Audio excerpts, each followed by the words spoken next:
We just got our first real look at Nod-Krai, a confirmation of Varka, some lore teases, and even promises of story improvements going forward. Let's start with Nod-Krai. They're still being pretty vague, but they did confirm that all the factions in Nod-Krai share a similar goal, and that goal is ultimately tied to the moon. They even referenced how many other nations have been hinting at this through murals, books, and other lore elements all this time.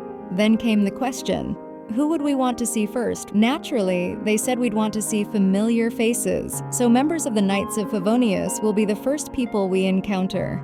Now, before you get too excited, that doesn't necessarily mean Jean and the others. It's mostly NPCs, but yes, Varka will be there. Maybe there will be new Knights of Favonius characters we don't know yet, so yeah. Varka is confirmed to appear in Nod-Krai. Does that mean he'll be playable? That part's still up in the air.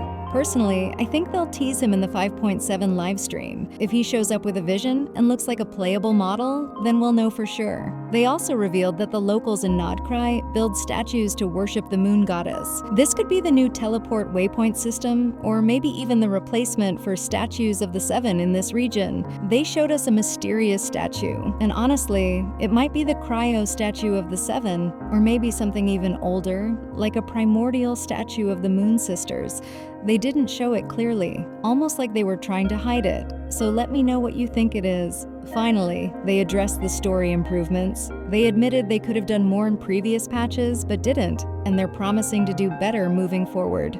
Basically, this whole segment was them saying, yeah, we know we dropped the ball in some places, but starting with Nod-Krai and into 6.0, we'll try our best. They said they really want to give us a better story experience. That means focusing more on storytelling through actual gameplay and the world itself, rather than burying important lore in books or random NPCs that most players skip. They even admitted that Genshin has a lot of loose threads and rushed story elements, and they want to tie all of those up properly. So with Nod-Krai, they're aiming to deliver a much tighter, more immersive narrative, where everything feels more connected.